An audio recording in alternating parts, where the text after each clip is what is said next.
जादुई सोने चांदी की साबुन का घर। बहुत समय पहले की बात है। एक छोटी से राज्य में एक रानी नाम की लड़की रहा करती थी। रानी दिखने में बहुत सुंदर नहीं थी, लेकिन दयालु और समझदार लड़की थी।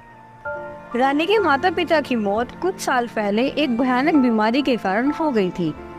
रानी के माता पिता बहुत अमीर थे, जिसके कारण वे अपने पीछे रानी के लिए बहुत सारी धन दौलत छोड़ कर गए। रानी के माता पिता की मौत की खबर जब उसकी चाची सुमन को मिली तो वो मुफ्त खुश हो गई, क्योंकि उसकी नज़र उनकी सारी जायदाद पर थी। इसलिए वो तुरंत रानी के पास आ जाती है और बोलती है, रानी बेटी, तेरे साथ बहुत बुरा हुआ। मैंने जैसे ही तेरे माँ पापा के बारे में पता चला, मैं तुरंत तेरे पास आ गई। लेकिन अब तू चिंता मत करना बेटी, मैं तेरा ख्याल अपनी बेटी की तरह रखूंगी। चल अब तू मेरे साथ चल। रानी अभी बहुत छोटी थी, इसलिए अभी उसे लोगों की सही पहचान नहीं थी। इसलिए उसे पता नहीं था कि उसकी चाची उससे नहीं बल्कि उसकी जायदाद से प्यार करती है। इसके बाद रानी अपनी चाची के साथ उनके घर चली जाती है। कुछ महीनों तक तो उसकी चाची रानी का बहुत अच्छे से ख्याल रखती है। उसे अच्छा अच्छा खाना देती, कभी भी कुछ काम करने के लिए नहीं कहती। रानी को अपनी चाची पर पूरा विश्वास हो गया था, और इसी विश्वास का फायदा उठाकर उसकी चाची सुमन रानी के नाम की सारी जायदाद अपने नाम करवा लेती है, और उसी दिन से सुमन अपने असली रूप दिखाना शुरू कर देती है। ये रानी की बच्ची, चल सारे घर की अच्छी सफाई कर। बहुत दिन हो गए तुझे मुफ्त का खाना खाते हुए। चल अब काम कर। अपनी चाची को ऐसा बोलता हुआ देख रानी बोलती है, चाची जी, आज आपको क्या हो गया? आज आप मुझ पर इतना गुस्सा क्यों कर रही हैं? मैंने कुछ गलती की है क्या? ज्यादा जुबान मत चला, जितना कहा है उतना कर।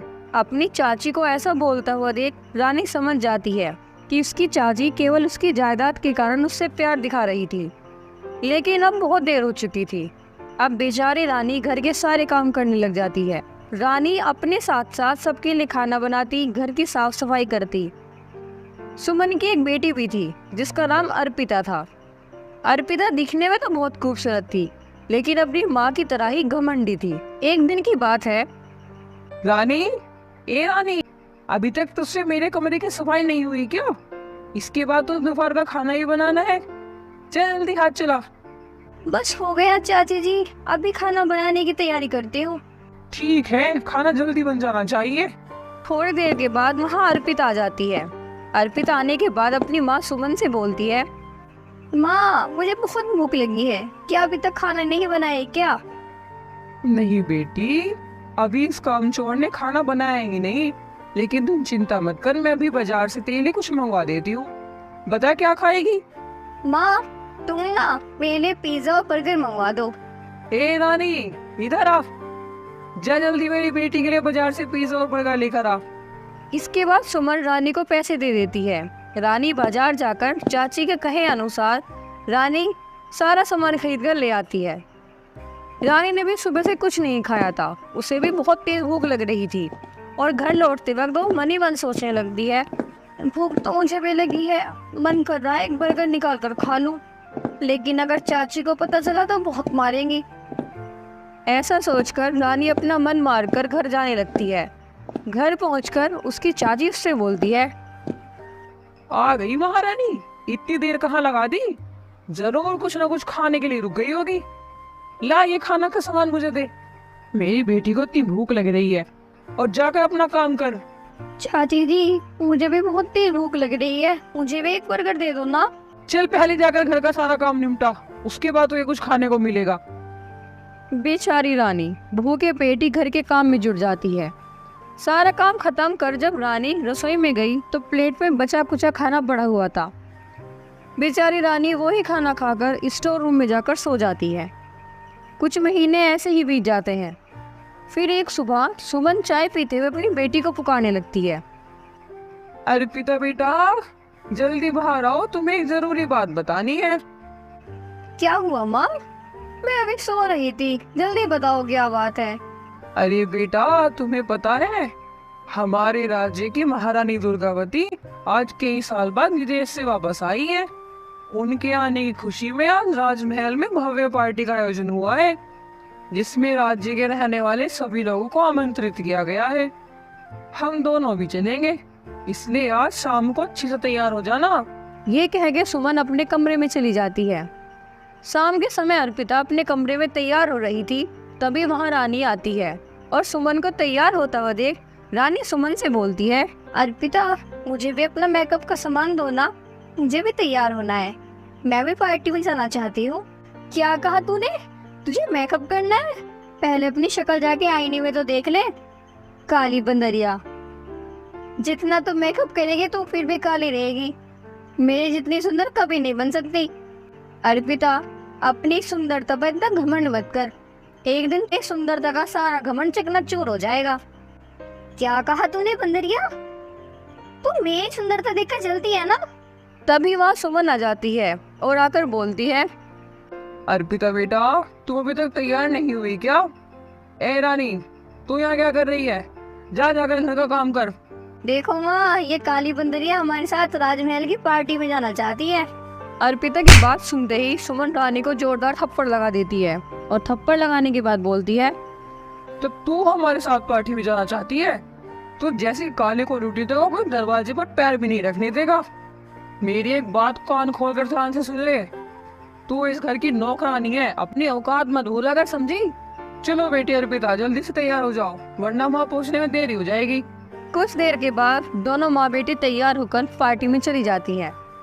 वहीं दूसरी तरफ रानी अपने आप को आईने में देखकर फूट फूट कर रोने लगती है। काश मैं चाची के बहकावे में ना आती। भगवान जी, पहले तो आपने मुझसे मेरे मम्मी पापा छीन लिए, अब आप मुझ पर इतना जुल्म क्यों करवा रहे हो? घर का सारा काम करने के बाद भी चाची कभी मुझसे प्यार से बात नहीं करती, इतना अत्याचार करती है। इतना कहकर रानी फिर से रोने लग जाती है, लेकिन तभी उसे बाहर से किसी के पुकारने की आवाज सुनाई देती है। रानी फौरन घर के बाहर जाकर देखती है तो उसे एक बूढ़ी औरत दिखाई देती है। रानी उस बूढ़ी औरत के पास जाती है और उसके पास जाने के बाद बोलती है, क्या हुआ माँ जी, कोई परेशानी है क्या? बेटी, मेरी आंखें बहुत कमजोर हो गई है, इसलिए चलते चलते रास्ता भटक गई। क्या तुम मेरे घर तक मुझे पहुंचा सकती हो? हाँ, क्यों नहीं माँ जी, चलिए आप मेरे साथ चलिए। वैसे आपका घर कहाँ है? बेटी, मेरा घर जंगल के उस पार है। ठीक है माँ जी, आप चिंता मत करिए, मैं आपको आपके घर लेकर चलती हूँ। इतना कहकर रानी बूढ़ी औरत को अपने साथ उसके घर ले जाने लगती है। तभी कुछ दूर चलने के बाद रानी को एक घायल खरगोश दिखाई देता है। रानी खरगोश को देखकर बोलती है, माँ जी, आप कुछ देर के लिए इस पेड़ के नीचे बैठ जाइए, मैं उस घायल खरगोश की मदद करके आती हूँ। इतना कहकर रानी और पास मौजूद पेड़ों से जड़ी बूटियां लेकर खरगोश के जख्मों पर लगा देती है। कुछ देर के बाद ही खरगोश ठीक हो जाता है। ये देखकर रानी बहुत खुश होती है। इसके बाद रानी बूढ़ी औरत के साथ आगे बढ़ने लगती है, लेकिन चलते चलते रानी बूढ़ी औरत से कुछ आगे निकल जाती है। जैसे ही रानी वापस पलटकर देखती है तो उसे वहाँ कोई नहीं दिखता। ये देखकर रानी परेशान हो जाती है। अरे माँ जी कहाँ चली गई? अभी तो मेरे साथ ही चल रही थी। माँ जी, आप कहाँ गए? मैं यहाँ हूँ बेटी, तुम्हारे पीछे। जैसे ही रानी ने पीछे मुड़कर देखा तो बूढ़ी औरत एक सुंदर परी में बदल गई थी और बोली, रानी, तुम बहुत अच्छी हो, सच में तुम्हारा दिल शीशे की तरह एकदम साफ है। मैं एक सिंड्रेला परी हूँ। मैं हर रोज की तरह पृथ्वी लोक पर सैर कर रही थी, तभी मैंने तुम्हारे रोने की आवाज सुनी। मुझे पता है तुम बहुत परेशान हो, मैं तुम्हारी मदद करना चाहती हूँ, लेकिन हमारे परिलोक का एक नियम है, हम कभी भी लालची और बुरे इंसान की मदद नहीं करते। इसलिए ही मैंने बूढ़ी औरत का रूप बनाकर तुम्हारी परीक्षा ली थी और तुम परीक्षा में सफल हो गई। अब मैं तुम्हारी मदद करूंगी, चलो मेरे साथ, मैं तुम्हें अपने साथ आसमान में ले चलती हूँ, अपने 2 साबुन के घरों में। ऐसा कहकर परी रानी को अपने साथ आसमान में ले जाती है। आसमान में जाने के बाद रानी देखती है वहाँ 2 जादुई साबुन के घर थे। एक तरफ सोने का, दूसरी तरफ चांदी का जादुई साबुन का मकान था।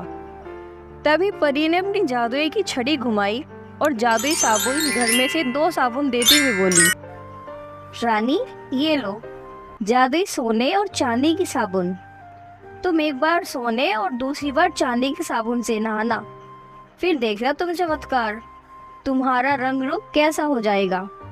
परी का धन्यवाद करके रानी घर पहुंचकर परी ने जैसा ही बताया था सोने और चांदी की साबुन से अपना चेहरा धोती है। चेहरा धोने के बाद रानी को यकीन नहीं होता, वो बिल्कुल स्वर्ग से उतरी हुई अप्सरा लग रही थी। अपने आप को इतना सुंदर देखकर रानी खुशी से झूम उठती है और बोलती है, सच में परी की जादुई साबुन ने तो कमाल कर दिया, अब मैं भी राजमहल की पार्टी में जा सकूंगी। ये कहकर जल्दी जल्दी राजमहल की ओर जाने लगती है। दूसरी ओर राजमहल में सभी लोग पार्टी एंजॉय कर रहे थे, लेकिन जैसे ही रानी पार्टी में कदम रखती है, वहाँ खड़े सभी लोग की निगाहें रानी पर टिक जाती है। सभी रानी की तारीफ करने लगते हैं और तभी महारानी दुर्गावती एक अनाउंसमेंट करती है। आप सभी लोगों को हैरानी हो रही होगी कि इतने सालों के बाद मैं अपने देश क्यों लौटी। हम आपको बताना चाहते हैं कि हम अपने बेटे की शादी राज्य में रहने वाली किसी लड़की से करना चाहते हैं, और जिस लड़की की हम तलाश कर रहे थे वो हमें मिल चुकी है। जो लड़की लाल कपड़ों में सबसे सुंदर खड़ी है वह हमारे घर की बहू बनेगी। ये बात सुनकर रानी खुश हो जाती है। दूसरी तरफ रानी की चाची सुमन और रानी की बहन अर्पिता जलने लगती है। तभी रानी उन दोनों के पास जाती है और जाकर बोलती है, अरे अर्पिता, तूने मुझे पहचाना नहीं? क्या तुम रानी हो? तुम्हारा रंग रूप इतना सुंदर कैसे हो गया? रानी, मुझे नहीं बताओगी? तुम तो मेरी बहन हो ना, प्लीज बताओ ना तुमने अपने चेहरे पर क्या लगाया। अरे ये कमाल जादुई सोने और चांदी की साबुन का है, जिसे इस्तेमाल करते ही मेरा रंग रूप निखर गया। रानी की बात सुनते ही अर्पिता सोचने लगती है, वाह, जब ये काली कलौटी इतनी सुंदर हो सकती है तो मैं तो पहले से ही इससे ज्यादा खूबसूरत हूँ, और इसकी साबुन का इस्तेमाल करके मैं और ज्यादा सुंदर हो जाऊंगी। फिर इस दुनिया में मुझसे ज्यादा सुंदर और कोई नहीं होगा, और फिर राजकुमार से शादी में मैं ही करूंगी। ऐसा सोचकर अर्पिता मन ही मन बहुत खुश हो रही थी।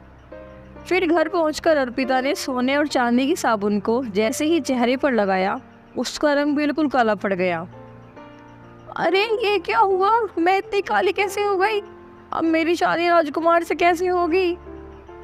ये कहकर अर्पिता फूट फूट कर रोने लगती है, और अपनी बेटी की ऐसी हालत देखकर सुमन भी कुछ नहीं कर पाती। इस तरह दोनों माँ बेटी को अपने किए की सजा मिल जाती है। कुछ दिनों के बाद रानी की शादी बड़ी धूमधाम से राजकुमार से हो जाती है, और रानी राजकुमार के साथ अपना जीवन खुशी खुशी बिताने लगती है। अगर आपको हमारी कहानी अच्छी लगी हो तो हमारी वीडियो को लाइक करना, और ऐसी ही जादुई कहानी देखने के लिए हमारे चैनल को सब्सक्राइब करना।